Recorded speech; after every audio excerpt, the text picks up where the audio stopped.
someone approached me after a meeting and they said, "Have you ever thought about being a life coach?" And I'm like, "Oh, what?" I had never heard of it. And Right. so I didn't do anything with that. And then a year later, someone else approached me at the same meeting and said, "Have you ever thought about being a life coach?" And this time I paid attention. Welcome to Clicks and Bricks Podcast. We talk about the entrepreneur mindset. If you get one shot at this, what kind of shot are you going to take? If we forget who we are, they're going to forget who you are. And you've got an adversity story that's out of this world. Everything from that Main Street brick and mortar to that billion-dollar manufacturer. Welcome back, everybody, to today's episode of Clicks and Bricks. We have Angie of Harmony Harbor Coaching with us today, and she's going to tell us her story about how she left corporate America and got into life and empowerment coaching. How are you doing today, Angie? I'm doing great. How are you? I'm wonderful. Thank you for joining us today. We're excited to hear your story. But before we get into what you're doing today, can you tell us a little about your past, your history, and what it was that you were doing before you became an entrepreneur? Sure. So thank you, Ken, for having me. And so prior to doing the life coaching business, I'll explain how I transitioned to that. I was actually an accountant. I was an accountant. So I went to Southern Illinois University at Edwardsville, and I got my accounting degree.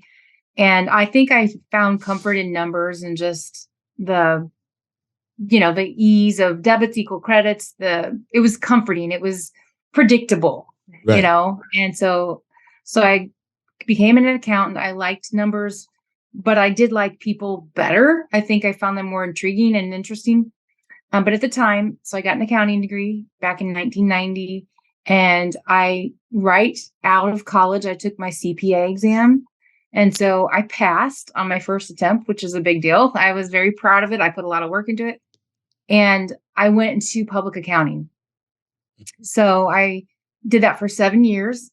And I took a common path of going to work for one of my clients as their controller. So that's what I did. I went to work for OK Vacuum over in Missouri. And I did that for about 3 years. And then I got recruited to leave to go to AT&T. So I was in a small, medium-sized company and then a large company. So I've had that diverse experience of being in different sizes. And at AT&T, they needed someone to create an audit department. And so that's what I did. I created an audit department and oversaw retail store audits. For the Midwest. It was like 11 different states in the Midwest. Right. So I did that for 20 years in total. That is pretty exciting stuff. AT&T is a giant company, and I'm sure that you learned a ton working there with navigating all kinds of different things. So then you left AT&T to start your coaching business. Correct. Right. Yeah. And it was the wireless division of AT&T is where I worked. Okay. So you're leaving a huge company with benefits and vacation and sick time and like all of these things built into it, these comforts and you found comfort in numbers, and I'm sure you found comfort in all of these resources that working for a large company provide, right? Why did was it just time to leave, or what made the decision to say, you know what, I'm done with this and I'm going to go start my own company? So what happened back in 2002, I had just remarried. I had been divorced and I remarried, and I started going to a 12-step program. Are you familiar with the 12 steps? I am familiar with the 12 steps. Was Alcoholics Anonymous and then all the offshoots. And so I started going, I was walking at AT&T over my lunch, and I was walking one beautiful day, and I got this thought that came to my head, which is go to OA. And I'm like, what is OA? I didn't even know what it was. And so I Googled it, or I looked it up, and it was Overeaters Anonymous.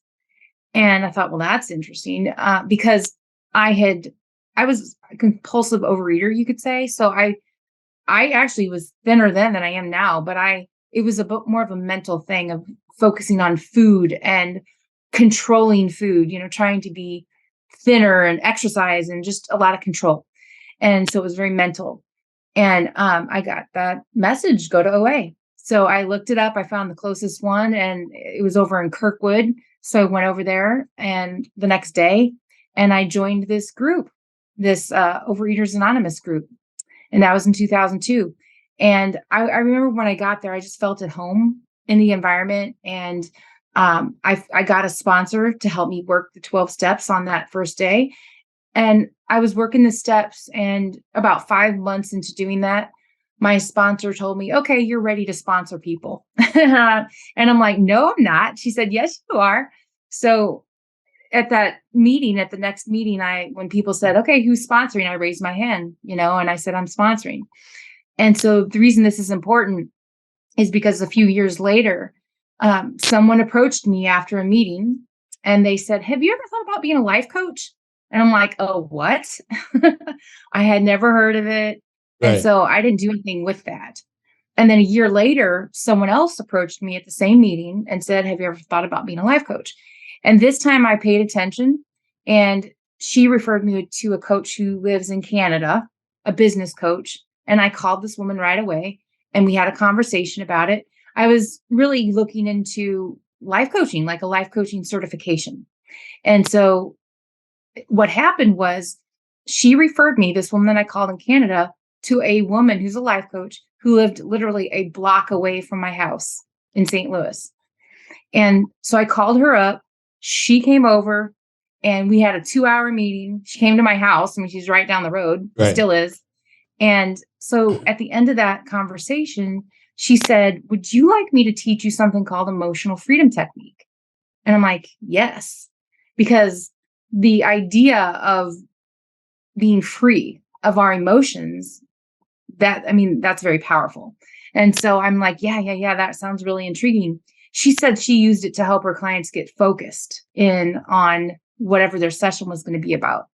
And so she taught it to me that day. And the very next day, I ordered all these training DVDs online, literally hundreds of hours of training. And I started watching every single day. I was looking forward to it. I loved it. And so this is just a technique to help us to calm the nervous system and to start thinking how we want to think instead of how we knee-jerk react and think. Right. And feel out of control and all that. So I started practicing every day, and myself, my friends, and my family. And I just fell in love with this technique and how powerful it was. Simple, but powerful to help us create transformation in our lives. Okay. So that was in February of 2007 that I started doing this. And then it was do you have any questions? I can pause. No, I think it's great. So you're going through this journey of self-healing and recovery Yes. and enlightenment. And you start researching what would it take to be a life coach? Are you committed at that point to this is what I'm going to do? Or is it kind of like, oh, let's just kind of so what I decided, I didn't go the life coaching route, actually. Right. I made a determination based on the fact that I had so much confidence in emotional freedom technique, also called tapping. You tap with your fingertips. Oh, okay. Yeah, I'm familiar with tapping. Yeah, tapping. Yes. And so I made a decision that instead of going the life coaching route, I'm going to go the EFT route or tapping route and get certified in that. So I did. And so the next year I got these certifications in EFT, and I also hired a business coach who helped me to launch my business. And I did that in March of 2008. So I launched Harmony Harbor in March of 2008. And it was based off the premise of using EFT to help people to release weight, because that's what I knew. And so I combined both of those things, and that's how I got started. And so I was just doing that part-time at this time. I was still at AT&T full-time. So nights and weekends, I would work on that. And I was so afraid of what you alluded to, Ken, of the golden handcuffs. I was so afraid of leaving AT&T and all of those benefits and the 401k and the salary and this free cell phone service and Uverse TV and you name it. Right. I was so afraid of that I delayed using my technique, which allows one to create new habits and to move, right, to take new actions. I didn't use that technique for 2.5 years to overcome my fears because I knew it would work and I knew it would create chaos. Right. So So 2.5 years later, I made this decision. I'm like, I've got to do something here because I was feeling pressured. This was a telecommunications company, but I was feeling pressured to not have, let me back up. They bought me a laptop. Right. And I brought it home and I started working from home on this laptop. And I loved it. I loved being at home. And I thought that was the understanding. That's why they got it for me. But I found out that that wasn't why they got it for me. They just wanted me to use it in case of inclement weather, And so I was starting to feel really pressured, I guess, or trapped in a sense, because I knew I wanted to do something else. So I made a list. Of all the reasons I could not leave AT&T. And I put it on a digital recorder, like this was in 2007 at the time. And so on my way to work, I would do my tapping on all the reasons I couldn't leave there. And I knew like I said, it would create change. It would create chaos. Right. And so I started doing that every single day. And within 2 months, my boss called me up, who was in Texas, and he said, Ange, we want you to move to Chicago. Because I'm in St. Louis, Missouri. Right. I want you to move to Chicago, do what you're doing here, but just sit there and do it. And I said, no, thank you. My kids were in high school at the time, and I didn't want to relocate. And I knew that it was the right timing. It was the right timing. I for 2.5 years, I was building my business, and I thought it's time. And I got a nice severance to leave. That's a huge one for the people working at big companies. Mm-hmm. Exit opportunities are there sometimes. Got to look for them, but always ask for a severance. Like, if you want to start a business and you work at a big company like AT&T or maybe, any Fortune 500, a technique that I've seen work a lot of times is go to your boss and say, hey, I'm really going to start this other company and I'm going to be leaving here. I would love to work out some kind of severance package where I'm available to you for some period of time and I get some payment, but I'm not obligated to be here every day. And I think a lot of people would be shocked at the kind of packages that you can negotiate, especially if you're just open and honest with what your plans are and how you want to exit. And you don't want to leave the company on a crutch without you for that period of time. And you want to assist in that transition. You might even pick up a consulting gig that for the rest of your life, right? You just never know what might happen there. So don't be afraid when you're ready to make that change. Don't think that you just have to quit. Have an open conversation with your management team or whoever it is that you're working with. I actually did that, Ken. This is a much different world now than it was in 2008. Right. Oh, definitely. Today would be way more commonplace. 2008 was a little more the real estate market less open. Right. But it was 2008 that I started part-time. And I don't know if I said it wrong, but I actually ended up, this was, it wasn't 2007. It was 2010. Okay. It was a couple years later. Right. And so things had calmed down a little bit with the economy. But it was, even then I had the idea, I really like AT&T. I'd like to continue working there. So I said to them, what about me being a coach? Because I knew I was a good coach, right? And so, but they were not open to that. They saw Angie as the financial operations person, right?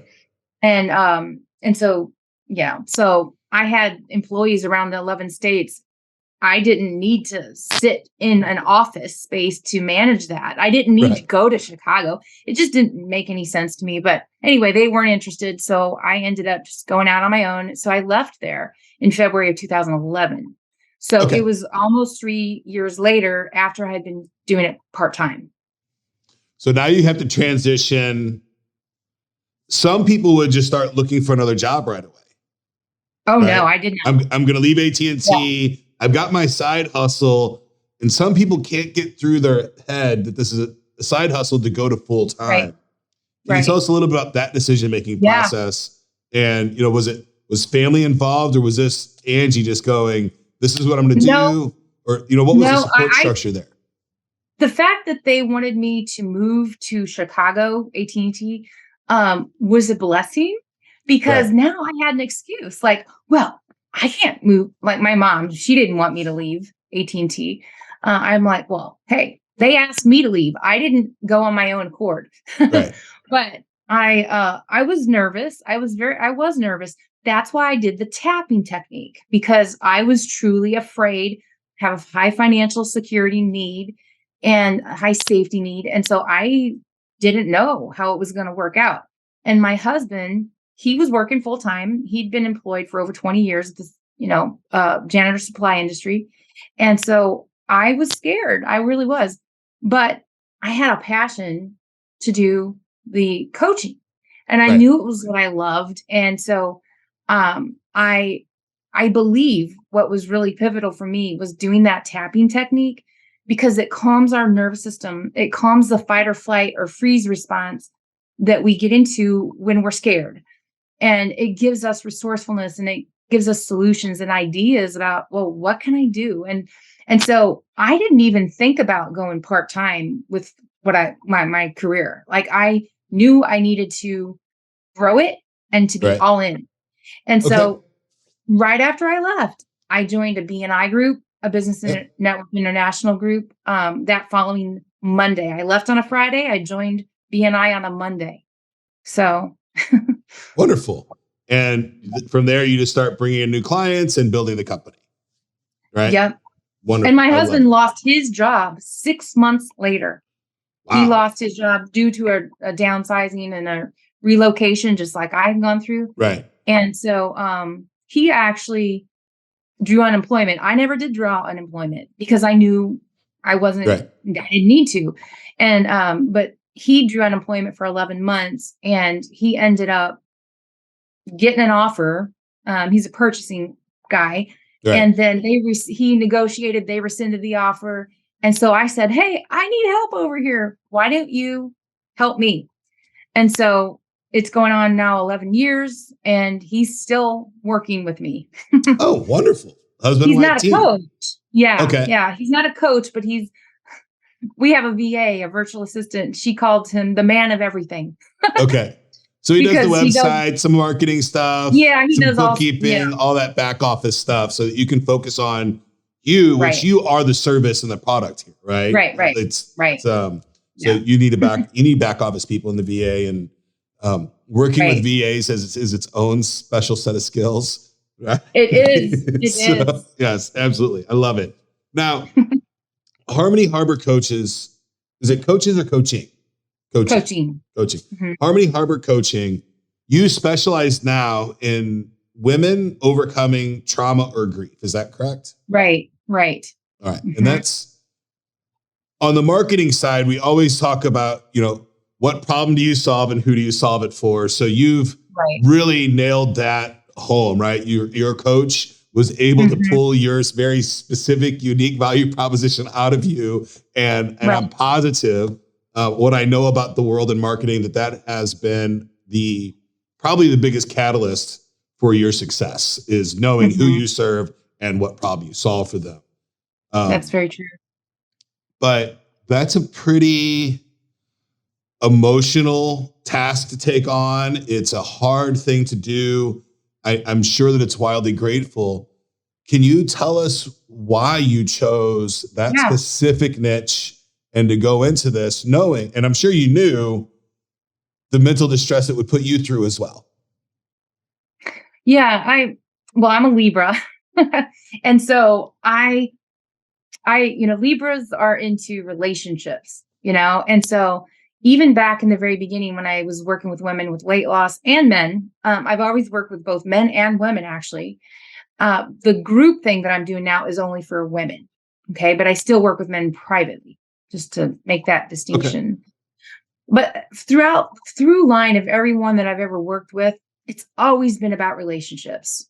It's always been about relationships, even with food. I mean, we have this relationship with our body, but more so than that, it's been about relationships with ourselves and with other people, and even with a higher power, however you want to define that, which is my teachings of the 12-step program. That's all about your relationship with yourself, others, and higher power. And so that's been the through line for me. And based on my current story and my experience, that is how I've narrowed even more in the relationship arena to working with women going through grief, loss, and divorce, or any difficult life transition, really. And it started in 1998 when I got divorced. So I got divorced in 1998. It was a very bitter divorce, very, very difficult. We had a child together, Maddie, and she wasn't even 2 years old yet. And I ended up leaving my ex and relinquishing custody to him of our 2-year-old daughter. That was a profoundly difficult decision for me, and one that I regret, to this day, and all the implications and the consequences of that decision. It's he was 12 years older than me, my ex, and I don't know why I made that decision. I partly know, and that is that I felt a lot of guilt because I was the one that wanted out of the marriage. I felt that it wasn't a healthy marriage. There was a lot of, I've always been seeking a father figure, and he was seeking a mother figure, and we just got together. Have you ever heard of the term pain body? Pain body by Eckhart Tolle. Like, my pain attracted his pain, and we didn't know it. There were some positive things about the relationship, but it was toxic on a lot of levels. And I started to grow spiritually, and I was financially independent and all of these things. And so as I started doing this growth, I grew away from him. I grew apart from him. And so I wanted to be out of that marriage. And when I asked for joint custody, he was adamant. No way. It was over my dead body. And I didn't feel confident enough or worthy enough to fight him on a decision that I felt so guilty about, if that makes any sense. When we feel guilty and ashamed, we can be easily manipulated. And I was, because I very much love my daughter. Like, it had nothing to do with that. It was a trauma response. Okay. It was a freeze trauma response. And so I relinquished custody of her, and she had cystic fibrosis as well. So cystic fibrosis is a genetic illness. It affects the lungs and digestion. And so it was a complicated situation. And so after we got divorced, she was put in the middle. I'm really trying to just summarize this, because it's such a rich, complicated story. But she was put in the middle because my ex was not happy with me, obviously. And so she was put in the middle of that, and she learned not to love certain people. Like, I remarried, and it wasn't his intent. Well, maybe it was. I'm trying to be careful. I don't want to badmouth him. You know what I'm saying? Yes. And I don't want to be the victim to it. Right. But yet it's what happened. And she was very much in the middle of that. And there was a lot of immaturity, a bitter love triangle, you could call it. And so she got affected by that, and as she grew older, she ended up moving in with me when she was 13 years old. Again, lots of story behind that and how we got there. But the fact is, she moved in, and when she moved in, you would have think, well, great. We were so excited. But then she felt very guilty for leaving her father's family because he had remarried, had 2 children, 2 boys. And so there was manipulation involved with that as well. Being told you're very selfish, she was told that. And so when she turned 15, she went into the hospital for the first time. She had never been in the hospital. She'd had, we did the treatments and everything for cystic fibrosis, but she'd been doing really well. But she also had diabetes associated with that illness. And so she went to the hospital when she was 15. Their protocol for that is to give someone IV antibiotics, which are very harsh to our gut, to our stomach and to our digestion. And it destroys the immune system, but I didn't know at the time that that's what was happening. But I found out, a year later, she's back in the hospital again. 15 years, no hospital. And now we're going in 2 consecutive years, and then another in the next year, and then twice a year, and then 3 times a year. All the time, her bacteria in her gut is being destroyed, and she's, she lost weight. And so I do believe there was a food addiction on top of this, like addiction to sugar, and that affects diabetes and just the whole thing with her health. It's very complicated, but she gave up her battle to cystic fibrosis 4 years ago, almost 4 years ago in 2018. And she died when she was 22 years old. And that obviously was very, very, very difficult for me to see her. She was my only biological child. And I do have a stepdaughter who's still living, and she's in Boston now.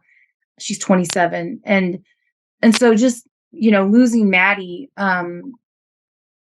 I don't know. I don't really have words for that experience, because she was everything to me. Right.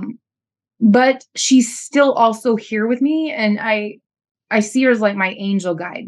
So it's bizarre, but like she's guiding me from the other side. And she has been from day one of this. It was traumatic, but after 6 months of her being gone, I was laying out in my hammock and I was crying, and I just said, Maddie, show me a sign that you're still here. And someone had given me these chimes that said in honor of Maddie Jo Reynolds. And so I hadn't put them up all winter long, but it was springtime. And so I had them up, and I'm laying in the hammock, and then all of a sudden these chimes just started going crazy. First time I'd ever heard them, because I just put them up. Right. And I looked over at the chimes, and I'm like, oh my gosh, because it took me like a minute, I think, before I realized what was happening. And the thing is, there was no breeze. It was the weirdest thing. Right. There was no breeze, and these chimes were going crazy, and I got goosebumps, and it just made me feel hopeful, after that happened. And then I've talked to a medium since then, and multiple times, and just I get amazing messages from her and what's going on. So I'm not to be a downer with this, but it was extremely traumatic, and it's still difficult because she's not here physically. Right. But yet it's all okay. Like I'm okay. I'm using that pain to help other women to move through that pain and to progress in their life. And so that's again why I'm passionate about the divorce, the loss, because I've lived it. Right. It's very challenging. I'm so sorry that you had to deal with what I have to believe is the worst tragedy on the planet, is losing a child. I couldn't imagine. Right. And I'm familiar with tapping. I'm currently starting a process of brain spotting, and EMDR is my currently EMDR is my therapy of choice by a huge amount. I'm a huge advocate for it. I'm somewhat familiar with tapping, but not as in depth as, because EMDR is my jam. And I'm also familiar with raising a child with significant medical issues, and that's repeated trauma on a regular basis. Even though you love your child, but dealing with near death experiences and those kinds of things is just a wild torture on the body and the brain, right? Just nonstop. So, congratulations for navigating your way through that and being here, and then taking that energy and sharing solutions, not solutions, but easing the pain, I guess. I'm not sure. There's no solution for the trauma, but there is living with it. Right. Yeah. So I think that's very, very special. And, it's a traumatic story, but you're stronger for it. And you get to share and touch so many other people, and her memory will be left with all the thousands of people that you get to help in the future. So I think that's a beautiful way to look at it, right? I see it as honoring her every day. Every day that I am well, I honor Maggie. Mm-hmm. Yeah. And you can see that in your face and your demeanor and your everything that you're doing. So I think it's a wildly a great thing that you're doing. You have, if somebody wanted to reach out to you and work with you, how would they find you? Sure. harmonyharbor.com is my website. And I do offer a free monthly class. And this class is, I'm just going to pull up the title here. It's called 3 Secrets to Survive Difficult Life Transitions. Okay. And then the subtitle is Loss, Divorce, Aging, Illness, all of those things, because life is traumatic. The last 2.5 years since COVID and the pandemic have been traumatic. People have shifted in ways that they're not even aware that they have shifted. And so this is for that as well. So, but yes, it's a free class that I offer monthly, and we can put the link to it in the call notes or whatever. And I also offer a retreat. It's called Heal Your Heart Retreat. That's going to be offered quarterly. So I don't have the schedule right now, but it's always, we can put the link for that too. The link to the website will be in the footnotes, and the link to the free monthly class. And is that class for anybody? Is it Zoom, or do they got to be in St. Louis? How does that work? It is Zoom. Okay. So I've pivoted with the pandemic to a lot of this stuff. The Heal Your Heart Retreat is also on Zoom. And so that's how I'm handling. I used to do a lot of in-person stuff. I'll return to doing that. One of my dreams is to have a retreat center over in Illinois where my mom lives. She's got 50 acres. It's called a Resting Tree Sanctuary. So, and I'll do live retreats there. But right now, we are doing a lot of stuff over Zoom. Wonderful. So you can touch so many people. It's free. I'm currently under the belief, I've done a lot of research on trauma, that our entire planet, and especially the last couple months, I've been doing research on micro trauma, repeated micro traumas. And I think the entire planet needs therapy at this point. Like coming out of this pandemic, and the threats right now that we have with, we don't even know if we're in World War III right now or not. Right. So it's, all of this stuff, and people really need ways to escape and have positive narratives in their life and positive outlooks. Right. Because we could focus on the bad all day long and never think about anything good. Right. So, and it's a decision when you wake up, if you're going to focus on the good things and the opportunities, or you're going to dwell on the bad things and keep going. So thank you so much for doing what you're doing for the world. We need more people doing what you're doing for us. Thank you. Angie, do you have anything that you would like to offer the crowd before we go? Any last words? Just with the trauma thing, that sometimes we don't know we're in trauma. And if we have that feeling in our body of, I don't want to go out, I want to stay at home, I want to isolate, I want to watch Netflix, I want to drink and just numb out. That's got to do with the trauma response. So if someone's experiencing that, then become aware that that's what's going on, because it's so covert. Like, we don't know what's happening. And then you mentioned positivity, and I'm becoming a positive intelligence coach, which is just helping people to see that, is it good? Is it bad? Who's to say, right? That parable of, we don't know when things are happening, if it's a good or a bad thing. So positive intelligence increases our ability to handle life and to be resilient, and to always know there's a gift in everything that we go through. Absolutely. Do you know the story of the 2 boys in the room of poo? No, I don't think so. There's 2 boys in a room of poo, and one boy's just sitting there crying, and the doctor asks him, "Why are you crying?" He goes, "I'm in a room of poo. What do you want me to do?" And the other boy's sitting there just rooting through it and throwing it everywhere. He's like, the doctor's like, and he's just happy as he can be. And the doc's like, "Hey, what's going on?" He's like, "All this poo, there's got to be a pony in here somewhere." So it's 100% about your perspective on how you want to live your life. And, contrary to popular belief, it is your choice. You can make these decisions. It's hard to make the decisions, but you can do it. And you've got a path to get out of wherever you're currently at. If you want to, you can stay there too. Totally up to you. Your choice. Right. So, awesome. Angie, thank you so much. I had a blast today, and I hope to get to talk to you sometime soon. All right. Care. Thank you so much, Ken. Bye-bye. Bye. Awesome. Thanks for watching today's episode of Clicks and Bricks. Get to work.